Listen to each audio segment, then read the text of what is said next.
સીતારામ બધાને. હું Mukund પાનખણિયા rhythm of પોઝિટિવિટીમાં આપ બધાનું સ્વાગત કરું છું. આજનો મારો પોઝિટિવ થોટ છે, કર્મ બદલો, કિસ્મત આપોઆપ બદલાઈ જશે. મિત્રો, જીવનમાં ખરેખર આપણા હાથમાં શું છે? તો કે કર્મ કરવા, બીજું કંઈ આપણા હાથમાં નથી.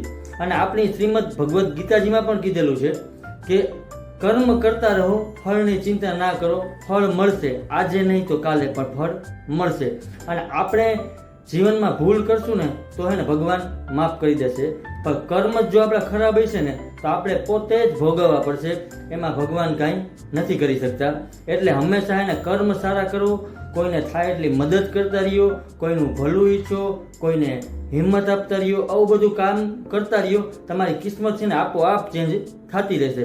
અને જીવનમાં એને ક્યારે આશા નહીં છોડવાની, કુદરત પાસે આશા રાખવાની અને તે ક્યારેય છોડવાની નહીં, બીજા કોઈ પાસે આશા નહીં રાખવાની. અને મિત્રો, જ્ઞાન અને અભિમાન તમારે શું જોઈએ છે એ નિર્ણય ને તમારો છે, ને તમારો નિર્ણય નક્કી કરશે તમારા કર્મ કેવા હશે, અને તમારા કર્મ નિશ્ચિત કરશે કે તમારું પ્રારબ્ધ કેવું થશે. તો સારા કર્મ કરતા રહો, તમારું હે ને ક્યારેય ખરાબ નહીં થાય. કેમ કે કર્મ કર્યા વિના જીવન સંભવ જ નથી. કર્મ, હરેક માણસને કર્મ તો કરવા જ પડશે. કેમ કે કર્મ જ આપણા હાથમાં છે, બીજી કઈ વસ્તુ ભગવાને આપણા હાથમાં આપી નથી. સારા કર્મ કરતા રહો, તમારું ક્યારેય ખરાબ નહીં થાય. ને મિત્રો, બાવળ વાવી અને ક્યારેય કેરીની આશા નહીં રાખવાની, કેમ કે એના માટે આપણે આંબા વાવવા પડે. એટલે હંમેશા બધું છે ને કર્મ ઉપર ડિપેન્ડ છે. અને જીવનમાં બધા લોકો છે ને લક ઉપર ફોકસ કરે, પણ ખરેખર ફોકસ કરવું જોઈએ ને તો તે તો તમારા કર્મ ઉપર ફોકસ કરવું જોઈએ. કેમ કે લક સાથ આપે કે ના આપે, પણ જો કર્મમાં તમે બિલીવ કરશો ને તો કર્મ હે ને તમારી કિસ્મત બદલી શકે છે. તો હંમેશા પહેલા હે ને તમારા કર્મ ઉપર ફોકસ કરવાનું, બાકી બધી ચિંતા છોડી દેવાની. જીવનમાં તમારું જ્ઞાન અને તમારો પોઝિટિવ એટીટ્યુડ તમને પ્રભાવિત કરશે. જ્યારે સ્વર્ગ અને નર્ક બધું એને ધરતી પર જ છે. તમારા સારા કરેલા કર્મ તમને સુખ અને સ્વર્ગની અનુભૂતિ કરાવશે, અને તમારા કરેલા ખરાબ કર્મ તમને દુઃખ પ્રદાન કરશે.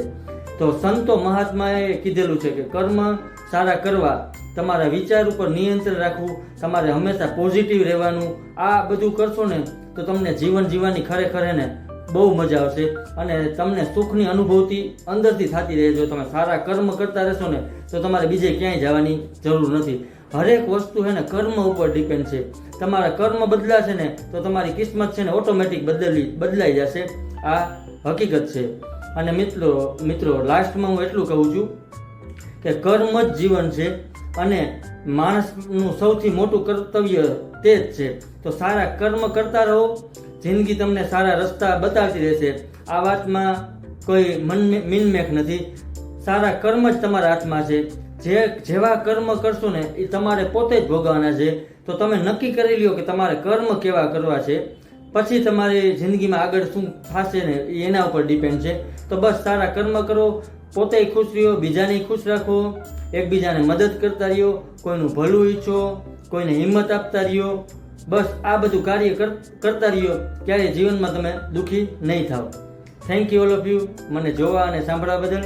નેક્સ્ટ વિડીયોમાં હું બીજો સારો પોઝિટિવ થોટ લઈને આવું છું. મારા ઇન્સ્ટા અને એફબીના પેજને ફોલો અને શેર કરજો.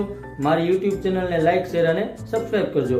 અને મિત્રો, વિડીયો કેવા લાગે છે એની કોમેન્ટ પણ કરજો, જેથી કરીને આપણે વધુમાં વધુ લોકો સુધી પોઝિટિવિટી સ્પ્રેડ કરી શકીએ. અને મિત્રો, જીવનમાં તમારા કર્મ બદલી નાખો, તમારી કિસ્મત આપોઆપ ચેન્જ થઈ જશે. Thank you all of you.